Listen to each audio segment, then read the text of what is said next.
सुधीर जी अपनी पत्नी माधवी के साथ अपनी रिटायर्ड जिंदगी बहुत हंसी खुशी बिता रहे थे।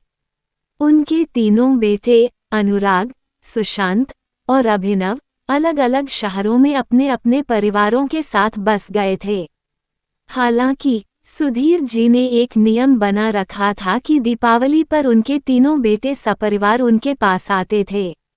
वो एक सप्ताह मानो किसी उत्सव की तरह बीत जाता था और किसी को पता ही नहीं चलता कि समय कैसे उड़ गया। लेकिन समय की नज़र उनकी खुशियों पर पड़ गई। अचानक माधवी को दिल का दौरा पड़ा और एक झटके में सुधीर जी की सारी खुशियां बिखर गईं।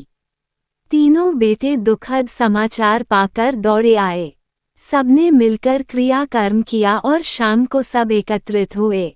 माहौल में एक भारीपन था जिसे कोई भी शब्दों में व्यक्त नहीं कर पा रहा था। सुशांत की पत्नी आशा ने बात उठाई, पापा, अब आप यहाँ अकेले कैसे रह पाएंगे? आप हमारे साथ चलिए। नहीं बहू, अभी मुझे यहीं रहने दो। इस घर में अपनापन महसूस होता है। बच्चों की गृहस्थी में, कहते कहते सुधीर जी चुप हो गए। अनुराग कुछ कहने की कोशिश करने लगा, पर सुधीर जी ने उसे हाथ के इशारे से चुप कर दिया। बच्चों, अब तुम्हारी माँ हम सबको छोड़कर हमेशा के लिए जा चुकी है। उसकी कुछ चीजें हैं जो मैं चाहता हूँ कि तुम लोग आपस में बांट लो। हमसे अब उनकी सास संभाल नहीं हो पाएगी, सुधीर जी ने धीरे से कहा और अलमारी से कुछ निकाल कर लाए। मखमल के थैले में एक सुंदर चांदी का श्रृंगारदान था और एक बहुत पुरानी सोने के पट्टे वाली हाथ की घड़ी थी।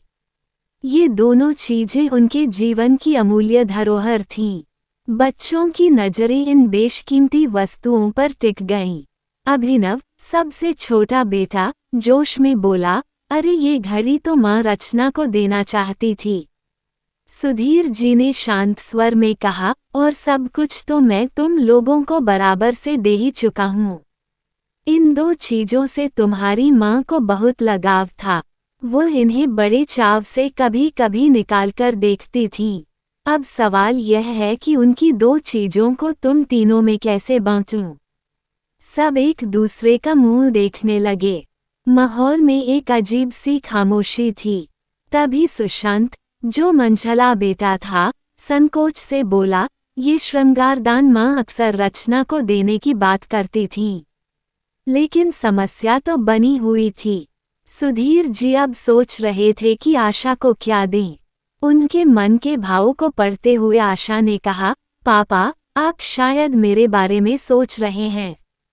आप श्रृंगारदान रचना को और हाथ वाली घड़ी काव्या को दे दीजिए, माँ भी तो यही चाहती थीं। सुधीर जी ने थोड़ी उलझन में पूछा, लेकिन काव्या, तुम्हें क्या दूं? समझ नहीं आ रहा। काव्या, जो अनुराग की पत्नी थी, मुस्कुराते हुए बोली, पापा, आपके पास एक और अनमोल चीज है और वह अम्मा जी हमेशा से मुझे ही देना चाहती थीं। सबकी आंखें हैरानी से खुल गईं। दोनों बहुएं, आशा और रचना, तो बेहद हैरान परेशान हो गईं। अब कौन सा बेशकीमती पिटारा खुलेगा? काव्या ने मुस्कुराते हुए सबकी जिज्ञासा शांत की, वो सबसे अनमोल चीज तो आप स्वयं हैं, पापा।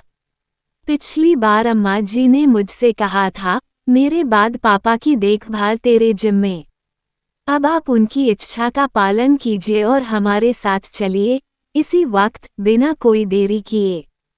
काव्या के इन शब्दों ने सुधीर जी की आंखें नम कर दी और वहां मौजूद सभी लोग सिर झुकाए खड़े रहे।